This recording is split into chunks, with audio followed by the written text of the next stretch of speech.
Item ಯಾವುದೇ ಇರಲಿ try ಮಾಡಿ ಆಚಿ ಚಿಕನ್ ಮಸಾಲಾ. ಮಾರ್ಕಂಡೆಯ ನದಿ ಅಬ್ಬರಕ್ಕೆ ಸದ್ಯ ಈಗ ಅಂಬೇವಾಡಿ ಗ್ರಾಮದ ಜನರು ಕೂಡ ಸಂಕಷ್ಟಕ್ಕೆ ಸಿಲುಕಿರುವಂಥದ್ದು, ಪ್ರವಾಹದ ಭೀತಿಯನ್ನು ಎದುರಿಸ್ತಾ ಇರುವಂಥದ್ದು. ಈಗಾಗಲೇ ಮಾರ್ಕಂಡೆಯ ನದಿ ನೀರು ಅಂಬೇವಾಡಿ ಗ್ರಾಮವನ್ನು ಸುತ್ತುವರೆದಿರುವಂಥದ್ದು. ನಾನೀಗ ಅಂಬೇವಾಡಿ ಗ್ರಾಮದ ಹೊರವಲಯದಲ್ಲೇ ಇದ್ದೇನೆ. ಸದ್ಯದ ಪರಿಸ್ಥಿತಿ ಹೇಗಿದೆ ಅನ್ನುವಂಥದ್ದನ್ನು ತೋರಿಸ್ತಾ ಇದ್ದೇನೆ. ಇದು ಈಗೇನು ತೋರಿಸ್ತಾ ಇದ್ದೇನೆ ಇದು ಯಾವುದೂ ಕೂಡ ನದಿಯ ಪ್ರದೇಶವಲ್ಲ, ಬದಲಿಗೆ ಇಲ್ಲಿ ಬೆಳೆಗಳನ್ನು ಬೆಳೆಯಲಾಗಿತ್ತು. ಇದೆಲ್ಲವೂ ಕೂಡ ಜಮೀನು. ಸದ್ಯ ಈಗ ಜಮೀನುಗಳು ಎಲ್ಲವೂ ಕೂಡ ಕಂಪ್ಲೀಟಾಗಿ ಮುಳುಗಡೆಯಾಗಿ ನದಿಯಂತಾಗಿ ಜಮೀನುಗಳು ಮಾರ್ಪಟ್ಟಿರುವಂಥದ್ದು. ನೀವೀಗ ದೃಶ್ಯಾವಳಿಗಳಲ್ಲಿ ನೋಡೋದಾದರೆ ಮೆಕ್ಕೆಜೋಳ ಆಗಿರ್ಬೋದು, ಆಲೂ ಆಗಿರ್ಬೋದು, ಅದರ ಜೊತೆಗೆ ಕಬ್ಬು ಆಗಿರ್ಬೋದು, ಎಲ್ಲವೂ ಕೂಡ ಕಂಪ್ಲೀಟಾಗಿ ಮುಳುಗಡೆ ಆಗಿರುವಂಥದ್ದು. ಆ ಭಾಗದಲ್ಲಿ ಏನು ಕಬ್ಬಿದೆ ಅದು ಅರ್ಧ ಭಾಗಶಃ ಮುಳುಗಡೆ ಆಗಿರುವಂಥದ್ದು. ಈ ಭಾಗದಲ್ಲಿ ಏನು ಭತ್ತ ಇತ್ತು, ಅದರ ಜೊತೆಗೆ ಮೆಕ್ಕೆಜೋಳ ಇತ್ತು, ಮೆಣಸಿನಕಾಯಿ ಇತ್ತು, ಆ ಬೆಳೆ ಕಂಪ್ಲೀಟಾಗಿ ಮುಳುಗಡೆಯಾಗಿ ಈಗ ಒಂದು ಹಂತದಲ್ಲಿ ಜಮೀನುಗಳೆಲ್ಲವೂ ನದಿಯಂತಾಗಿ ಮಾರ್ಪಟ್ಟಿರುವಂಥದ್ದು. ಇನ್ನೊಂದು ಭಾಗದಲ್ಲಿ ತೋರಿಸ್ತಾ ಇದ್ದೇನೆ. ಇದೇ ಒಂದು ಏನು ಗ್ರಾಮ ಕಾಣಿಸ್ತಾ ಇದೆ ಅದು ಅಂಬೇವಾಡಿ ಗ್ರಾಮ, ಬೆಳಗಾವಿ ತಾಲೂಕಿನ ಅಂಬೇವಾಡಿ ಗ್ರಾಮದ ಸುತ್ತುವರೆದಿರುವಂಥ ಮಾರ್ಕಂಡೆ ನದಿ. ಈಗ ಗ್ರಾಮದ ಹೊರವಲಯದಲ್ಲಿರುವಂಥ ಮನೆಗಳಿಗೂ ಕೂಡ ಈಗ ನೀರು ನುಗ್ಗುವಂಥ ಆತಂಕ ಶುರುವಾಗಿರುವಂಥದ್ದು. ಸೊ ಈಗಾಗಲೇ ಗ್ರಾಮದ ಹೊರವಲಯಕ್ಕೂ ಕೂಡ ನದಿ ನೀರು ಎಂಟ್ರಿ ಆಗಿರುವಂಥದ್ದು. ಎಲ್ಲಿ ಕಣ್ಣು ಹಾಯಿಸ್ತೀರಿ ಆ ಭಾಗದಲ್ಲಿ ಎಲ್ಲ ಕಡೆ ಕೂಡ ಈಗಾಗಲೇ ನದಿಯ ನೀರು ನುಗ್ಗಿರುವಂಥದ್ದು. ಪ್ರತಿಯೊಂದು ಭಾಗದಲ್ಲೂ ಕೂಡ ನೀರು ನುಗ್ಗಿರುವಂಥ ಕಾರಣಕ್ಕಾಗಿ ಸದ್ಯ ಈಗ ಈ ಭಾಗದ ರೈತರು ಕೂಡ ಸಂಕಷ್ಟಕ್ಕೆ ಸಿಲುಕಿರುವಂಥದ್ದು. ಸದ್ಯ ಇಲ್ಲಿ ಸ್ಥಳೀಯರಿದ್ದಾರೆ, ಅವ್ರನ್ನ ನಾನು ಮಾತಾಡ್ತೇನೆ ಯಾವ ರೀತಿಯಾದಂಥ ಪರಿಸ್ಥಿತಿ ಇದೆ ಅನ್ನುವಂಥದ್ದನ್ನ. ಸರಿಗೆ ಯಾವ್ಯಾವ ಬೆಳೆ ಮುಳುಗಿದಾವೆ ಸರ್?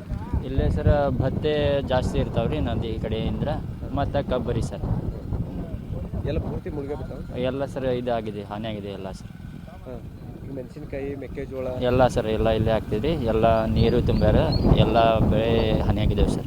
ಎಷ್ಟು ದಿನ ಆಯ್ತು ರೀ ನೀರು ಬಂದಿಗೆ? ಸರ್ 5 ದಿನ ಆಯ್ತು ಸರ್. ಮೊದಲು ನೀರು ಇರಲಿಲ್ಲ? ಮೊದಲು ನೀರು ಇರಲ್ಲ ಸರ್. ಯಾವ ನದಿ ಬಂದು? ಇಲ್ಲಿ ಸರ್ ಮಾರ್ಕೆಟ್ ನದಿ ಸರ್. ಬಳಿ ಭಾಳ ಆಗದೆ? ಭಾಳ ಆಗಿದ್ದೀವಿ ಸರ್. 3 ದಿವಸನಾಗ ಭಾಳ ಆಗಿದ್ದೀವಿ ಸರ್. ರೈತರಿಗೆ ಪರಿಹಾರ ಕೊಡ್ಬೇಕಂತ? ಹಾಂ, ಏನಿಲ್ಲ ಸರ್, ಸರ್ಕಾರದಿಂದ ಏನು ಮಾನಧನ ಕೊಡಬೇಕು ಸರ್ ಎಲ್ಲ ಕಡೆ.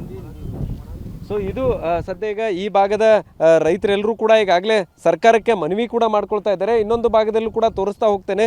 ಸದ್ಯ ಎಷ್ಟರ ಮಟ್ಟಿಗೆ ಇಲ್ಲಿ ಎರಡೂ ಬದಿಯಲ್ಲೂ ಮಾರ್ಕಂಡೆಯ ನದಿ ಹೊರಭಾಗದಲ್ಲಿ ಎಷ್ಟರ ಮಟ್ಟಿಗೆ ಪರಿಣಾಮ ಇದೆ ಅನ್ನುವಂಥದ್ದನ್ನು ತೋರಿಸ್ತೇನೆ. ಸೊ ಜಮೀನಿನಲ್ಲಿ ಏನು ಮನೆ ಮಾಡ್ಕೊಂಡಿದ್ರು ಆ ಮನೆ ಹಿಂಬದಿಯಲ್ಲೂ ಕೂಡ ಈಗಾಗಲೇ ನೀರು ಬಂದಿರುವಂಥದ್ದನ್ನು ನೀವೀಗ ಗಮನಿಸ್ಬೋದಾಗಿದೆ.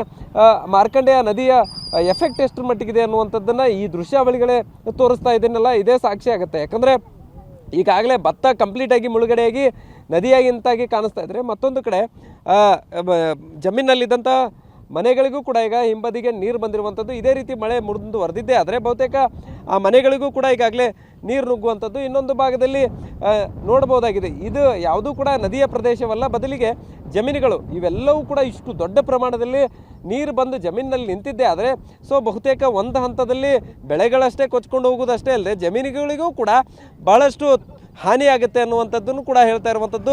ಒಟ್ಟಿನಲ್ಲಿ ಬೆಳಗಾವಿ ನಗರ ಸೇರಿದಂತೆ ಬೆಳಗಾವಿಯ ಹೊರವಲಯದಲ್ಲೂ ಕೂಡ ಧಾರಾಕಾರವಾಗಿ ಮಳೆ ಆಗ್ತಾ ಇರುವಂಥ ಕಾರಣಕ್ಕಾಗಿ ಸದ್ಯ ಈಗ ಮಾರ್ಕಂಡೆಯ ನದಿ ಅಪಾಯದ ಮಟ್ಟ ಮೀರಿ ಹರಿತಾ ಇರುವಂಥದ್ದು. ಅದರ ಜೊತೆಗೆ ಅಂಬೇವಾಡಿ ಗ್ರಾಮದ ಸುತ್ತಲೂ ಕೂಡ ಈಗಾಗಲೇ ನದಿ ಸುತ್ತುವರೆದಿರುವಂಥದ್ದು. ಅದರ ಜೊತೆಗೆ ಬೆಳೆಗಳನ್ನು ಕೂಡ ಈಗ ಕಂಪ್ಲೀಟಾಗಿ ಮುಳುಗಡೆಯಾಗಿ ರೈತರು ಕೂಡ ಸಂಕಷ್ಟಕ್ಕೆ ಸಿಲುಕಿರುವಂಥ ಪರಿಸ್ಥಿತಿ ನಿರ್ಮಾಣ ಆಗಿರುವಂಥದ್ದು. ಕ್ಯಾಮರಾಮನ್ ಪ್ರವೀಣ್ ಜೊತೆ ಸಹದೇವ್ ಮಾನೆ, TV9 ಬೆಳಗಾವಿ.